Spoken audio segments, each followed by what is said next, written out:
Good morning, dear students.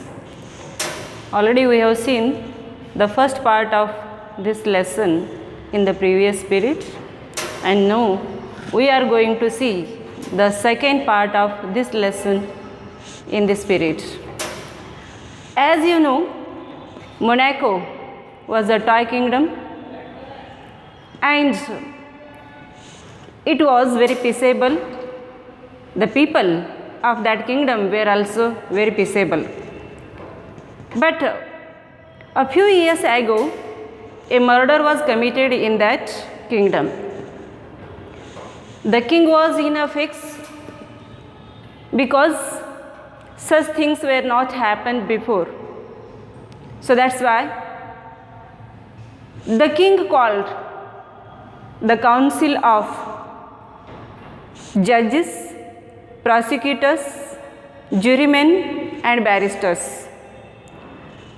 All of them discussed a lot and they came to one decision to give the death sentence to the criminal, and they submitted the sentence to the prince. The prince also agreed because according to his opinion, already the criminal had committed the murder and he was worth to be given the death sentence. ಇಲ್ಲಿ ನಾವು ಈಗಾಗಲೇ ಹೇಳಿದ ಹಾಗೆ ಮೊದಲನೇ ಭಾಗದಲ್ಲಿ Monaco ಸಾಮ್ರಾಜ್ಯ ಮತ್ತು ಆ ರಾಜ ತನ್ನ ರಾಜ್ಯವನ್ನು ಯಾವ ರೀತಿ ನಿಭಾಯಿಸಿಕೊಂಡು ಹೋಗ್ತಾ ಇರ್ತಾನೆ ಅದರ ಬಗ್ಗೆ ಅಧ್ಯಯನ ಮಾಡಿದ್ದೀವಿ. ಈಗ ಈ ಒಂದು ಕಥೆಯ ಎರಡನೇ ಭಾಗ. ಈ ಎರಡನೇ ಭಾಗದಲ್ಲಿ ಮೊನಾಕೋ ಸಾಮ್ರಾಜ್ಯ ಮತ್ತು ಅಲ್ಲಿ ಒಂದು ದುರ್ಘಟನೆಯನ್ನು ನಡೀತದೆ, ಅಂದರೆ ಕೊಲೆ ನಡೀತದೆ. ಅಲ್ಲಿ ಆ ಕೊಲೆಗಾರನಿಗೆ ಕೊಡುವಂಥ ಶಿಕ್ಷೆಗಳ ಬಗ್ಗೆ ಇಲ್ಲಿ ನಾವು ಅಧ್ಯಯನ ಮಾಡಲಿಕ್ಕೆ ಹೋಗ್ತಾ ಇದ್ದೀವಿ. ಹಾಗಾದರೆ ಆ ಒಂದು ರಾಜ್ಯದಲ್ಲಿ ಯಾವತ್ತೂ ನಡೆಯಲಾರದಂತಹ ಒಂದು ಘಟನೆ ಅಂದರೆ ಒಂದು ಕೊಲೆಯನ್ನು ನಡೀತದೆ. ರಾಜನಿಗೆ ಇಂಥ ಒಂದು ಸಂಗತಿಯನ್ನು ಇದಕ್ಕಿಂತ ಮುಂಚೆ ಯಾವತ್ತೂ ಗೊತ್ತಿರಲಿಲ್ಲ. ಹಾಗಾಗಿ ರಾಜನಿಗೆ ಭಾಳಷ್ಟು ಕಷ್ಟ ಆಗ್ತದೆ. ಅದಕ್ಕೆ ರಾಜ ನ್ಯಾಯಾಧೀಶರನ್ನು, ಆಮೇಲೆ ಕಾನೂನು ಕ್ರಮ ಕೈಗೊಳ್ಳುವವರನ್ನು, ಸಭಾ ಸದಸ್ಯರನ್ನು ಮತ್ತು ಸುಪ್ರೀಂ ಕೋರ್ಟ್ ವಕೀಲರನ್ನು ಅವನು ಕರೆಸ್ತಾನೆ. ಅವರ ಮೀಟಿಂಗನ್ನು ತೆಗೆದುಕೊಳ್ಳಲಾಗ್ತದೆ. ಆ ಮೀಟಿಂಗದಲ್ಲಿ ಸಾಕಷ್ಟು ಚರ್ಚೆಯನ್ನು ನಡೆಸಲಾಗ್ತದೆ. ಆಮೇಲೆ ಅವರೆಲ್ಲರೂ ಕೂಡಿ ಒಂದು ನಿರ್ಣಯಕ್ಕೆ ಬರ್ತಾರೆ, ಒಂದು ನಿರ್ಣಯವನ್ನು ತೆಗೆದುಕೊಳ್ತಾರೆ.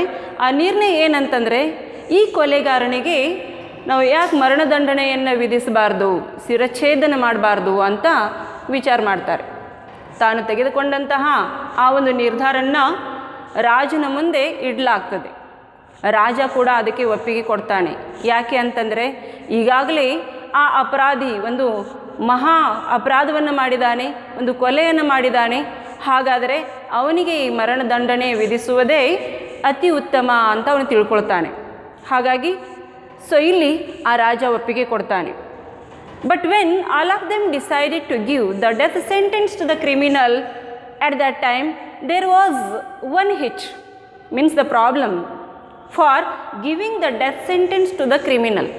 That was, they had neither the guillotine, the machine which is used to cut off the head, as well as they had no expert to know that how to cut off the head of the criminal. So that's why the prince decided, along with his ministers, to get the help of the neighboring country, that was France. So they wrote the letter to the French government, and after a week they received the reply for their letter. In that letter, French government demanded 16,000 francs. So when the king read the letter of the French government, at that time he was shocked too much after seeing the demands of that French government for a machine, means that guillotine, as well as an expert executioner.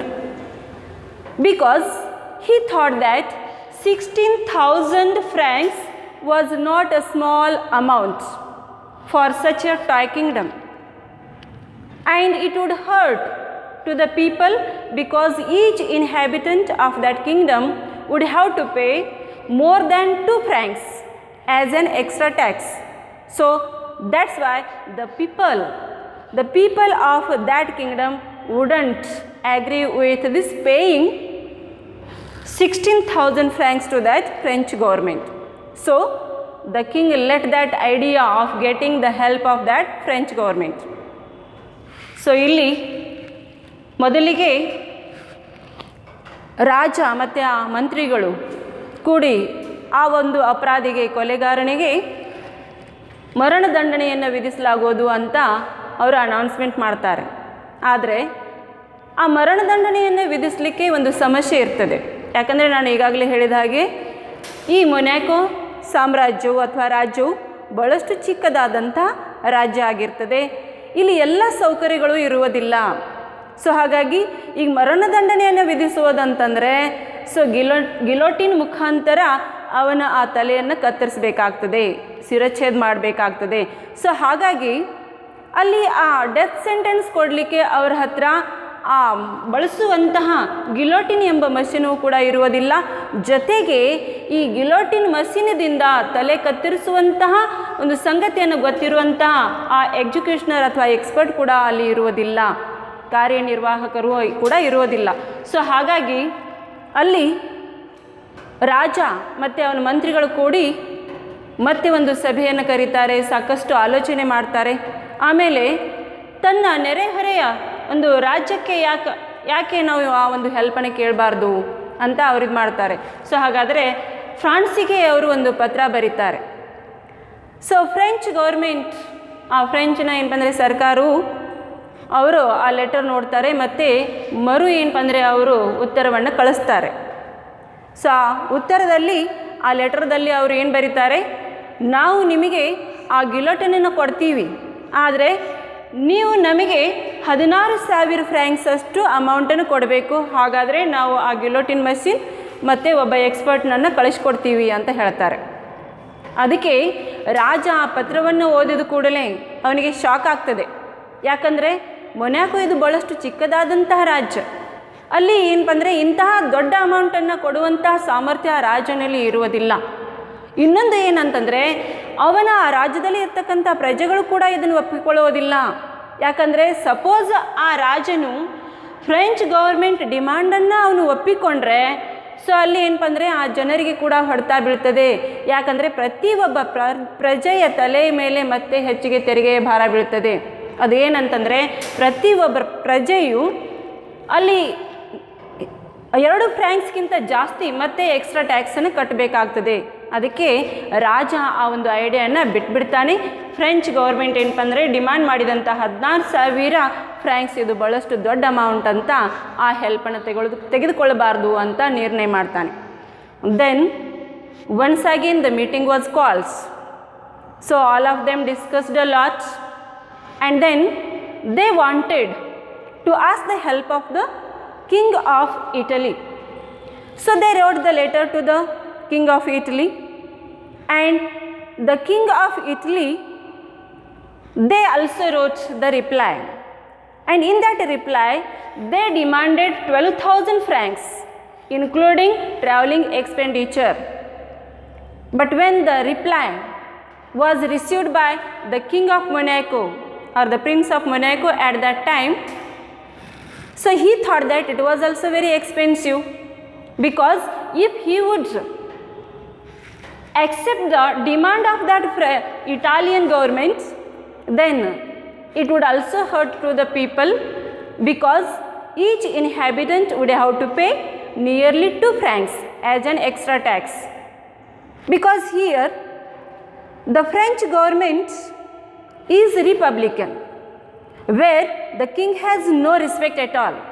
But here the King of Italy was called as brother monarch, because here the king ruled the country as in Monaco. Here the king was whole and soul as in Monaco. But here after seeing the demand of that the king of Italy, he thought that it was very expensive and the people would not agree about this demand of that the king of Monaco. So he let the idea of that accepting the demand of 12,000 francs of that the king of Italy. So next, once again the meeting was called and all of them decided, because already they had the army with 60 men. Why shouldn't they get the help of one of the soldiers in that army? Because according to them, killing was the work of the soldiers and it would be very easier to kill that criminal. So the general was called and then he was asked to take the meeting of all the soldiers and ask their opinion to kill the criminal. So the general called the meeting and he asked all the soldiers whether anybody would be ready to cut off the head of that criminal. But nobody was ready to cut off the head of the criminal because they told that they didn't know how to do that, and even though such training had been not given to them how to kill that criminal with the help of that guillotine. So here once again the king or the prince failed in getting the help of that soldiers. So ಇಲ್ಲಿ ಈಗಾಗಲೇ ರಾಜ French government ಡಿಮ್ಯಾಂಡನ್ನು ಅವನು refuse ಮಾಡ್ತಾನೆ. ಆಮೇಲೆ Italian ಗೌರ್ಮೆಂಟ್ದು ಕೂಡ ಏನಪ್ಪ ಅಂದರೆ ಡಿಮ್ಯಾಂಡನ್ನು ಅವನು ರೆಫ್ಯೂಸ್ ಮಾಡ್ತಾನೆ. ಯಾಕಂದರೆ ಭಾಳಷ್ಟು ದುಬಾರಿ ಅಂತ ಅವ್ರಿಗೆ ಅನಿಸ್ತದೆ. ಸೊ ಅದು ಪ್ರಜೆ ತಲೆ ಮೇಲೆ ಮತ್ತೆ ತೆರಿಗೆಯ ಭಾರ ಬೀಳ್ತದೆ.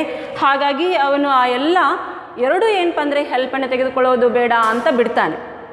ಹಾಗಾದರೆ ಮತ್ತೆ ಮೀಟಿಂಗನ್ನು ಕರೆಯಲಾಗ್ತದೆ. ಆ ಮೀಟಿಂಗ್ದಲ್ಲಿ ಎಲ್ಲ ಅಂದರೆ ಮಿನಿಸ್ಟರ್ಸ್ ಅಂದರೆ ಮಂತ್ರಿಗಳು ಮತ್ತು ರಾಜ ಒಂದು ನಿರ್ಧಾರಕ್ಕೆ ಬರ್ತಾರೆ. ತನ್ನಲ್ಲಿ ಏನಪ್ಪ ಅಂದರೆ ಆ ಸೈನಿಕರನ್ನು ಇಟ್ಕೊಂಡು ನಾವು ಬೇರೆಯವರಿಗೆ ಯಾಕೆ ಹೆಲ್ಪ್ ಕೇಳಬಾರ್ದು ಅಂದರೆ ಕೇಳಬೇಕು ಅಂತ. ಯಾಕಂದರೆ ಸೈನ್ಯರ ಕೆಲಸ ಏನು ಕೊಲ್ಲೋದು ಭಾಳಷ್ಟು ಸುಲಭ ಅವರಿಗೆ. ಹಾಗಾಗಿ ಯಾರಾದರೂ ಒಬ್ಬರು ಸೈನಿಕರು ಈ ಕೊಲೆಗಾರನ ತಲೆಯನ್ನು ಕತ್ತರಿಸಿದರೆ ಹೇಗೆ ಅಂತ ವಿಚಾರ ಮಾಡ್ತಾರೆ. ಹಾಗಾದರೆ ಸೇನಾಧಿಪತಿಯನ್ನು ಕರೆಯಲಾಗ್ತದೆ ಮತ್ತು ಅವನಿಗೆ ಈ ಒಂದು ನಿರ್ಧಾರನ ಹೇಳಲಾಗ್ತದೆ. ಸೊ ಆ ಸೇನಾಧಿಪತಿ ಬಂದು ಅವರು ಕೂಡ ಏನಪ್ಪ ಅಂದರೆ ಎಲ್ಲ ಸೈನಿಕರನ್ನು ಕರೆಸ್ತಾನೆ ಮತ್ತು ಅವ್ರ ಒಪಿನಿಯನನ್ನು ಕೇಳಿಸ್ತಾನೆ. ಆದರೆ ಯಾವ ಸೈನಿಕ ಕೂಡ ಮುಂದೆ ಬಂದು ನಾವು ಈಗ ಏನಪ್ಪ ಅಂದರೆ ಆ ಕೊಲೆಗಾರನ ತಲೆಯನ್ನು ಕತ್ತರಿಸ್ತೀವಿ ಅಂತ ಅವ್ರು ಏನಪ್ಪ ಅಂದರೆ ಯಾರೂ ಮುಂದೆ ಬರೋದಿಲ್ಲ. ಯಾಕೆಂತಂದರೆ ಅವ್ರು ಹೇಳ್ತಾರೆ, ನಮಗೆ ಈ ಒಂದು ಕೊಲೆಗಾರನ ತಲೆಯನ್ನು ಕತ್ತರಿಸೋದು ಹೇಗೆ ಅಂತ ಗೊತ್ತಿಲ್ಲ, ಅದೇ ಥರ ನಮಗೆ ಇಂತಹ ತರಬೇತಿಯನ್ನು ಕೂಡ ಕೊಟ್ಟಿಲ್ಲ, ಹಾಗಾಗಿ ನಾವು ಯಾರು ಕೂಡ ಏನಪ್ಪ ಅಂದರೆ ಇಂಥ ಒಂದು ಕಾರ್ಯವನ್ನು ಮಾಡುವುದಿಲ್ಲ ಅಂತ ಅವರು ಕೂಡ ನಿರಾಕರಿಸ್ತಾರೆ. ಸೊ ಹಾಗಾಗಿ ರಾಜ ಈ ಮೂರು ಸಂಗತಿಗಳಲ್ಲಿ ವಿಫಲನಾಗ್ತಾನೆ.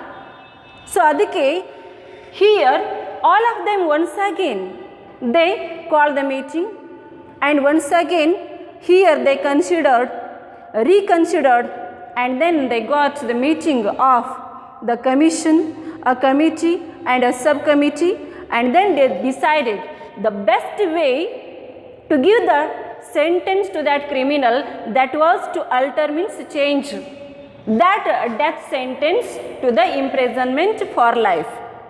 ಸೊ ಆಮೇಲೆ ಇಲ್ಲಿ ಯಾವಾಗ ರಾಜ ಈ ಎಲ್ಲ ಸಹಾಯಗಳಲ್ಲಿ ವಿಫಲನಾಗ್ತಾನೆ ಅವಾಗ ಮತ್ತೆ ಏನಪ್ಪ ಅಂದರೆ ಎಲ್ಲರೂ ಕೂಡ್ತಾರೆ.